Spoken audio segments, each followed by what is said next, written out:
Welcome to this week's episode of Car Stars and Roll Bars. I'm Mike Kinney, your host. Do us a favor, the social media, make sure to like, subscribe, and share, and ring the bell on YouTube. Let all your friends know what we're doing. Each week, we look at different aspects of the car culture, what's a builder, big car shows. We just had a great time at SEMA. The list goes on.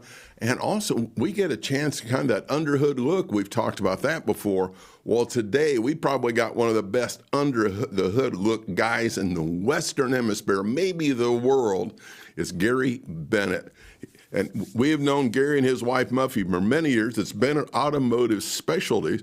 We're going to be bringing Gary on in a moment. But first, we always like to have a nice way to introduce people.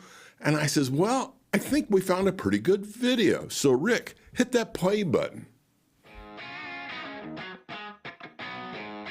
Hey, Stephen Young here, just outside of Big Spring, Texas, with Gary Bennett. Gary, I know you from Barrett-Jackson. I started there like 15 years ago, and I'd see this guy up on the stage, and now I'm here working with you. But tell me about this auction. You and I were talking earlier. We've been around a lot of cars for a lot of years. I've never seen anything like this before. It's a treasure trove of not only cars, but NOS parts and miscellaneous Mopar components. This gentleman had a passion for these cars, and I look at it and I struggle because some of them are four doors, some of them are very desirable letter cars. They're performance cars. There's Hemis lined up in this building over here, Hemi engines complete. But what's really interesting too is we have to remember this is where a lot of those cars that we've sold at various auctions around the country, $1 zillion it seems, that are so beautiful and restored. This is where they start. I mean, they come out of these fields. This is like the epitome of a barn find, but they're outside in West Texas. Epitome of a barn find without a barn. Gary, welcome aboard, man. And how are you doing today, brother? That was a fun deal. Really different because we're dealing with rattlesnakes and cattle at the same time. So, yeah, you've been in this game a long time. We're going to be doing a little thumbnail of your amazing bio off and on the next few minutes. But yeah, that one's got to be one of the more unique ones for you, right? Because, like I say, you're just out in a big field. I'd never seen anything like that. And Spanky found that thing in West Texas, and he's telling me about it. And he said, Gary, come out here with me and take a look at this. And I'm going, my goodness. And it was so fun to do.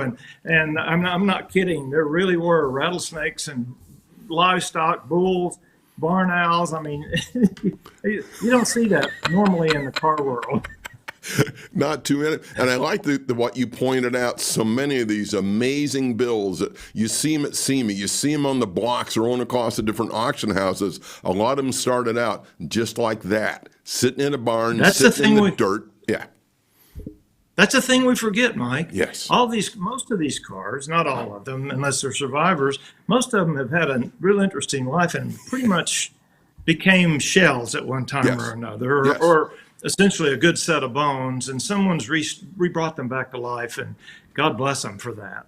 Well, like the 47 Dodge we had, the Radical Full Custom, that had the old 8-crate grill, and it kind of looked like a mud fence. It wasn't real pretty to begin with, Well, I remember when Ron Pratt at Barrett-Jackson bought a Chrysler Airflow Resto mod for, I can't remember the exact number, but it was around $500,000. Mm-hmm. And that was never a pretty car, but it was also a very futuristic car. Yes. I mean, it was amazing. And the car was well done, and he really enjoyed it. But I just thought, wow, what's going on here? And it's look at what the resto mod world has become. Oh, exactly. And so look at my notes. She'd been at this over 45 years. We got lots of pictures going to be talking about. And for all the viewers, let's kind of go back to yesteryear to coin that phrase. I think we got a couple of pics from the early days with you, Gary. Let's see so now that's a cool shot. That's my first car. I Really? paid $300 for that 54 Ford, and it was a two-door sedan. And Mike, I've owned some of the most amazing cars in the world, and I don't think I loved any of them more than that car. What that car represented to me was freedom. There you go. And and we all experienced that. I was like you were and many others. I was standing at the DMV door at 8 o'clock on my 16th birthday to get my driver's license. Yes, sir. And that changed the world. So that car means a lot. Absolutely. I think we got one more shot. I'm digging the shorts, dude. There you go, man. Remember the cutoff days? Yes. That had to have been around 1964. It's a 64 Corvette convertible, and it was my third car. Wow. And I was moving up pretty fast and going in debt quicker. But at the end of the day, I'll never forget. I got married the year after I had that car and actually bought a new 65 Corvette Coupe. And my rent was $53 a month, and I was married. Yes, sir. And my car payment was $96. and that says all you want to know about Gary Bennett's life. My priority is never quite like everybody else's. I absolutely love it because, yeah, we've all been there and done that. Looking at some of the notes, you were president of the Mercedes-Benz Car Club of North America in the 70s. You were president of Lister Restoration, and you've been very, very, very active in the auction world for anything to do with cars for many, many years. So we got a few different pictures of that. Let's see, because I know the viewer's going to, I think anybody who's everybody, or nobody, wherever that would fit, if you watch TV, sooner or later you've seen Barrett-Jackson. I know they've seen you on the block, brother. Well, that's been a fun thing. It's interesting about what you said about my auction world.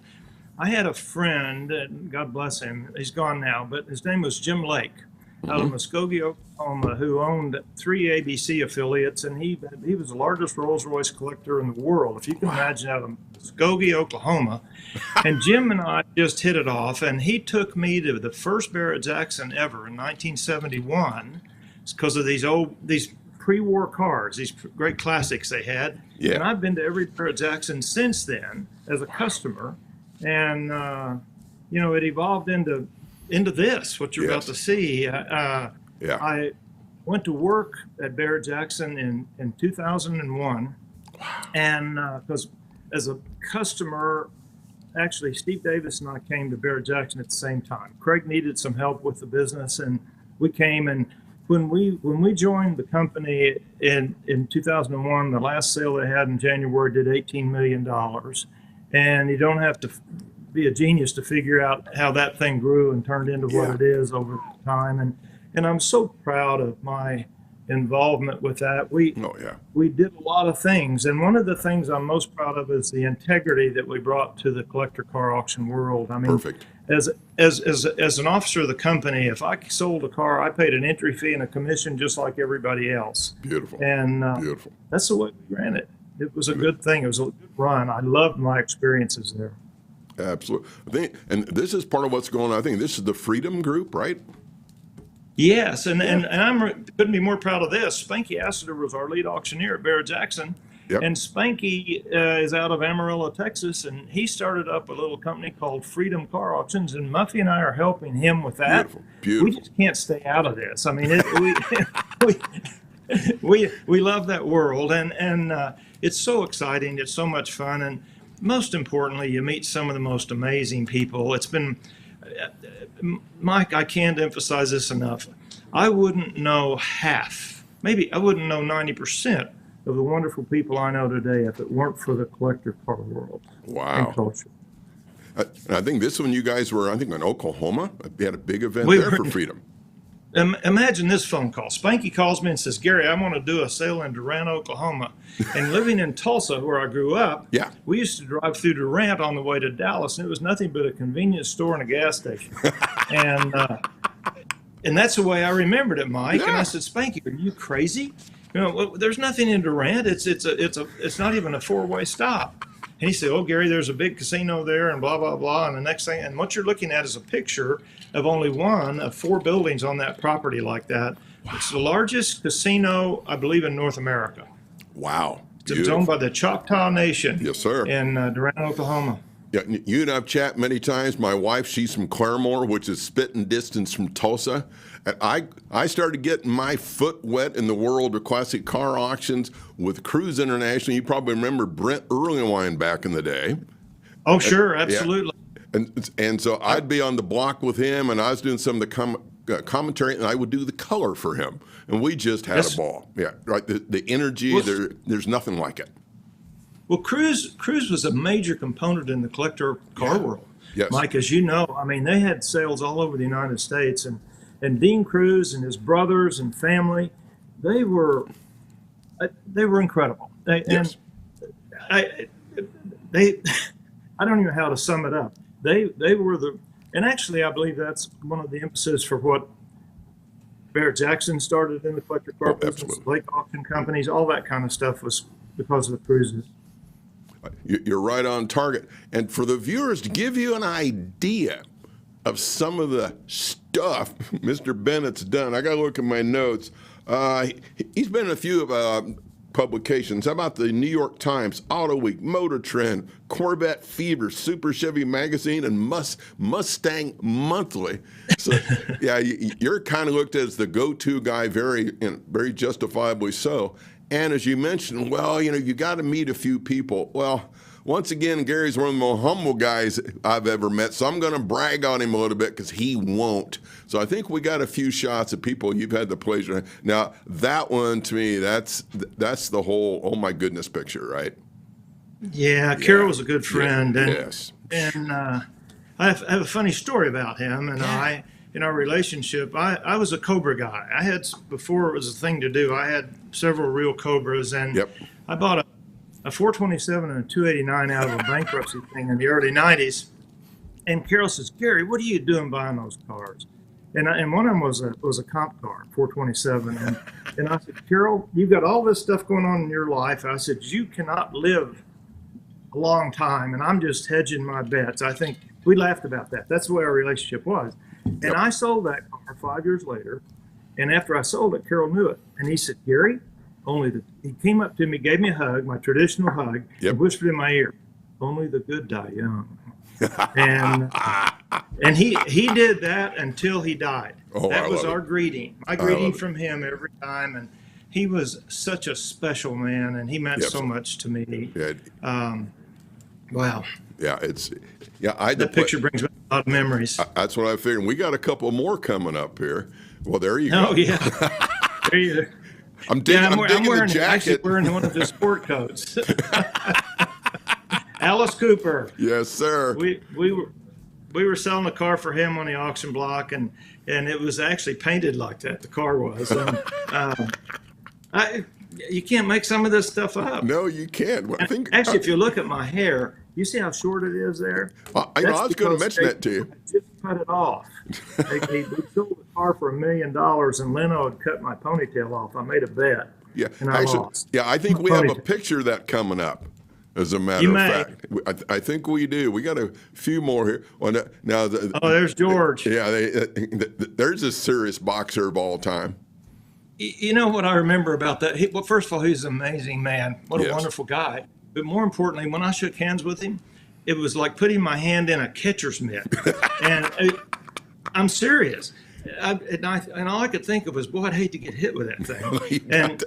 But he was one of the most genuine, kind, considerate, not full of himself people I've ever met. Beautiful. And I think, you bring those, I think you bring those qualities out in a lot of people, just the style you bring to the dance, as my granddaddy would say. Well, I think we got a couple more.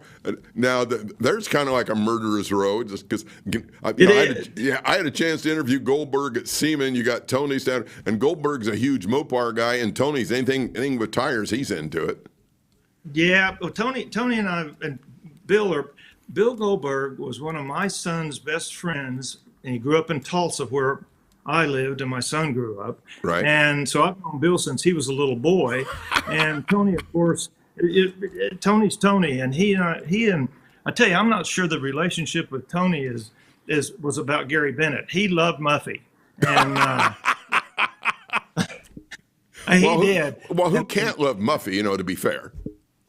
We were together at a NASCAR race one day, and he comes up to me. He says, "Gary," he said, "Where's Muffy?" And I said, "Well, she's over there somewhere." And he said, "I had a dream about her last night." Oh my God, I don't want to know.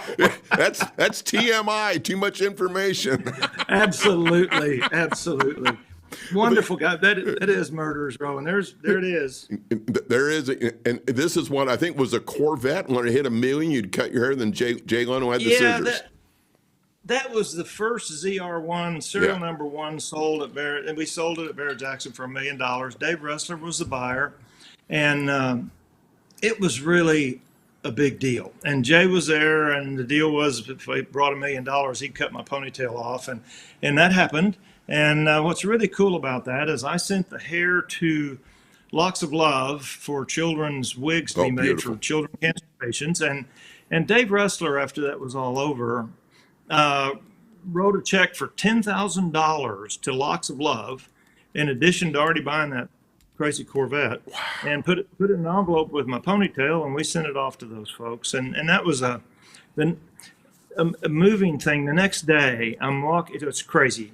A guy I hear my name. I'll stop, and this guy walks up to me, and he has a young gal about 12 or 13 years old with him, beautiful young lady. And he said, introduced himself to me. And he said, Gary, he said, my daughter and I saw you get your ponytail cut off yesterday. And I want you to know something. My daughter is going to have her hair cut off. Her hair was down to her waist. She's going to cut her hair and send it to Locks of Love because of what you did. And I thought, my gosh, you touch so many people and have no idea you've done. Yes, you're absolutely correct. That's just incredible. You're right. It's the footprint you bring to this, and the passion, and your willingness to have a little for our viewers, I think Gary and I go to the same hair salon. Okay, for this picture, I have to clarify what happened. I reach out to these guys, and Muffy goes, we're going to send you like 500 pictures. So we get all of them. I says, what's this one? She goes, this is one of my favorite shots. So here we are. It really is. It really, man. And I'm looking at us. There's a lot of hair there, buddy. Yeah, there is, buddy. I think we're at SEMA together. I love it. I love it. Yeah. I think it's great. Yeah, and you guys are just such a fun couple, and we always have a lot of good times together wherever we're at. Okay, now we always got to throw a couple questions in here, and we appreciate sharing all the memories. So this one may be hard for you, but I apologize in advance. It's just the rules of Car Stars and Roll Bars. So what to date? I think put that in the quotes. What is your favorite automotive memory? Oh my! I know. I'm sorry. I tell you what. I know what it is. Cool. I was asked by SPX and Ford Racing to race a car, a Mustang, in the Mustang Challenge for them. And of course, I jumped on the opportunity as an old, want to be a race car driver guy. Oh, yeah. And I did that. And it was a car that had been driven by Jack Roush and a number of really important people, not Gary Bennett. And when it was done, the plan was we were going to sell it at Barrett-Jackson as a charity car, and all the proceeds were going to go to St. Jude, Children's Hospital.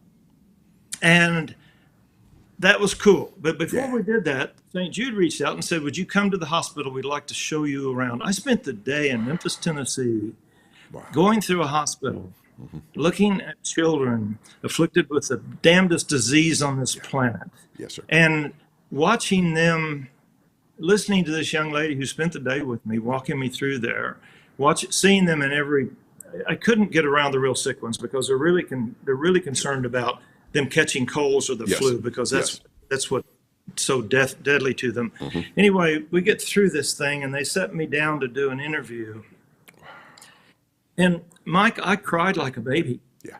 I'm about to now. Yes. Yes. And the young lady that walked me through this, she was a cancer survivor at St. Jude. Oh my goodness. And she was as normal as you and I are now. Yeah.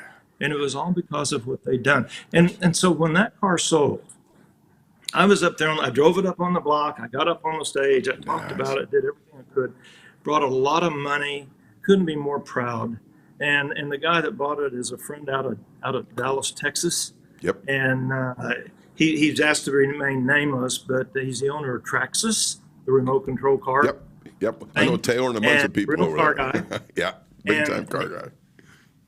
I couldn't be more proud of what happened. Yeah. That was one of my special moments. Yeah.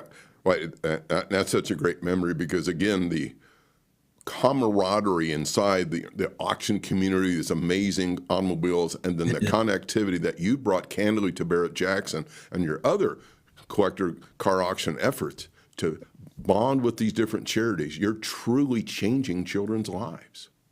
We did, and we have, and we will continue to. I'm really proud that that tradition has stayed there beyond my departure, and I'm really proud of that. And the Jackson family has embraced it, and it's one of those things that it's hard to believe, Mike, as I'm sitting here thinking philosophically, as a car guy. I mean, I didn't have any money. My dad was a letter carrier. My mom worked at a bank, and I had to sell the car. I had to buy the next one. My life was that way for a long, long time.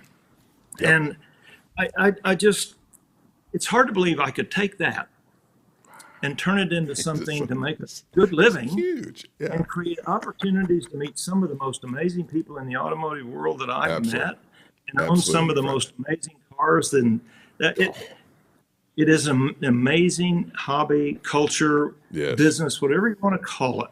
And you get that too. You've had the same experiences, buddy. We've traveled a lot of the same roads, so to speak. At this point in time, viewers, we're going to take a little different tack, because usually I say, well, Gary, what's your favorite automobile? Well, we have a video I think is going to help our viewers answer that question. Hey, Rick, hit the next play button, buddy.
So I just put my name on the list. The next time you need somebody to ride shotgun, Muffy's busy, I'll be glad. I'll even buy the gas, man. Done. You don't need to buy the gas. That was a special time. That was, and it took 3 years to get it from the time I knew I was going to be able to get one. And interested, it is an amazing car. But I have to tell you something. It's got a competitor. I was just delivered a new Z06 last week, and that is an amazing car. Wow! So you kind of put it at that GT level? Yes, wow. And I say that performance-wise, it's all there. The thing that might be better about the Z06, and the jury's still out right now. It's not broken in. Yep. So I don't know how it compares performance-wise, but everything I've read and looked at is very competitive. But the thing that is perhaps better about the Ford GT is more like a race car on the street. True. And the Z06 is more like a car that can become a race car so far. It's comfortable, it's quiet when you want it to be, it's loud when you don't want it to be. It's got all the convenience, comfort features, and of course, the older we get, the more we like those things. This is true. Well, I think we got. So anyway, that car's still number one. There you go. But there's another, and that's one of the things that's really interesting to me about our world, and that is we love these old cars. Oh yeah, I do. I love them more than I can even express. The thing about our life is, Mike, and I'm sure you've thought of this the same way I'm about to present it. We remember those old cars better than they were. Good point. And the reality is, I never will forget, my dad bought a new car in 1959, and we were going to drive from Tulsa to California. Yep. And before we went with my grandmother to see her sister, and before we made that trip, we bought a water pump, fuel pump, a set of belts, a set of hoses, and we had a water bag to hang on the front of the car when we crossed the desert. Yes. We crossed it at night. Yes. And that being said, the reason for all that was because we might and probably would need them. You need them. You don't need that anymore. You can get any car made today and go anywhere and not worry about anything. Well, it's just the way it is. It's the shift in technology and the daily drivers' capabilities. I think we got a few pictures of some of the cars you've been in, so we'll step through these kind of rather quickly. Yeah, that's the new ZR1 right there. Beautiful. I mean, the There we go. Z06. The new Z06 right there. Yep. Very, very cool. No, that's That's Muffy's Lamborghini. That's not it. That's a That's the Lamborghini. Lambo? Okay. That's hers. Yeah, she's got a 610 Spider. It's a nice car. It really is. There you go. And I think we got a few. I love this shot because I'm an old pedal car guy to begin with, and we just had to throw this picture in here, man. Well, that's a car that's a car I can afford, and I'd like to be able to be the size to drive it, but unfortunately, about there's what you see is about all I can do besides honk the horn. Yeah, that's about it. Yeah, and I think we got Isn't a that few cute? more. Yeah. Now check this. Hey, that's even got your name on the windshield, buddy. Yep, that's the car I raced for St. Jude Ford Perfect. Racing, and we put the Barrett-Jackson stickers on it while I was there, and that was a fun deal. That would trust me. Anytime I can go fast in somebody else's car, sign me up. Just, word up, right? I think we got a couple more You bet. here. And for the viewers, there he's we are. also into the two-wheeled variety of this stuff because you're kind of big time into motorcycles as well. Yeah, we are. Muffy rides. That's how we met. We were both on motorcycles at a motorcycle bar, actually, and I'm serious. I love I started my motorcycle up to go look for some friends in front of, and she was sitting outside, and I blew stuff all over her dinner, and I came back to where we were. Of course, I didn't know that when I did it. Right. Came back where I did that, and the guy at the door says, "Gary, you ruined that gal's dinner down there." And I went down and apologized and offered to buy her another dinner, and that's how I met her. And here we are. We've been almost inseparable since. Yeah. That's at Sturgis. Yeah. And we got married. Good. We got married in Deadwood at the saloon number 10 by the mayor of Deadwood. And about, I think, 17 years ago or something like that. God bless, man. And anyway, yeah, we love motorcycles, and yeah. We have a number of them now. I love to ride when we can. Absolutely. So I think we got a couple. Now that everybody's kind of starting to say, I love that shot, man, because you can just see the smile on your face from about a mile away with that car. Yeah, I was really proud, and I still am. That car represents so much to me, and it just the ownership is one thing, but to be given the opportunity to own one of those cars, as you know, the process to get one was a challenge, and when this car was produced, Ford was only going to build these cars in 2017 and 18. Of course, they're still building them. You know how that is with manufacturers. If they can make some money, they're going to keep doing what they're doing. But at the end of the day, it's a heritage, and there are very few of them. And that's a Gurney. That's actually a Gurney tribute car. Wow. For Dan Gurney's win in 1967. Yep. Beautiful. That's Muffy. That's Muffy and her Hummer. Yeah, there you are. How can we not have a picture of Muffy with the Hummer, right?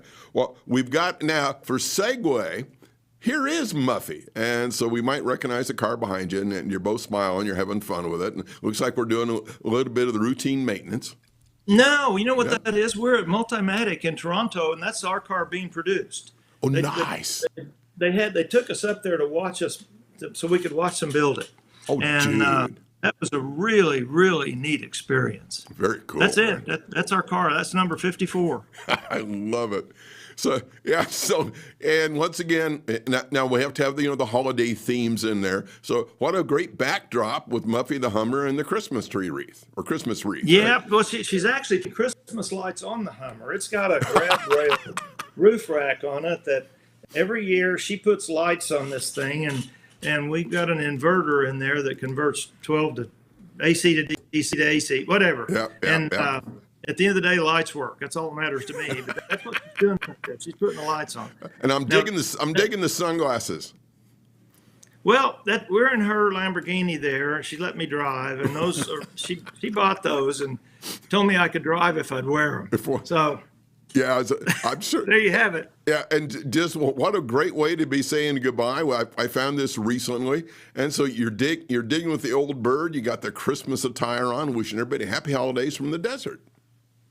Yeah, that's Muffy's Thunderbird too, and we were out there waving at everybody, wishing everybody happy holidays, and Mike, we've been so blessed to be able to do what we've been able to do. God bless you. We're so fortunate, and I thank God every day for the opportunity we've had. God, and I know you got to jump here before too long, and so we can't thank you enough for having you on the show. And Muffy's tied up, and to let everybody know how to get a hold of you, brother. We got it right there on the screen. That's wonderful. Anybody feel free to call me. That's my cell phone, and I answer every call. Perfect. If I don't get it, I'll call you back. I promise. And Mike, thank you, brother, for this opportunity. God bless you. We've known each other for a long time. Yes, we have, sir. I'm honored to know you, and you're a genuine friend. Well, coming from you means so much in our viewers. This is part of just this culture. You get a chance to hang around some cool people, and if you're really fortunate, they become your friends, like Gary and Muffy Bennett. You're high on my cool list of people. I can't wait till we can get hooked up again and go for a ride somewhere. And I sent you a text about the bird. I had it idle and uncorked, so you'll have to check that out when you get it opened up. It'll make your day, I think. I'll do it. I love you, brother. I mean it. Love you God back, bless man. you. Happy New Year. And Thank you. If you need anything ever, I'm a phone call away. You as well. God bless you guys. Please give Muffy our best, and thank you for being on the show. Viewers, that concludes this week's episode of Car Stars and Roll Bars. Do us a personal favor. Don't forget to like, subscribe, and share, and ring the bell. Let everybody know what we're doing. And until next time, enjoy the ride.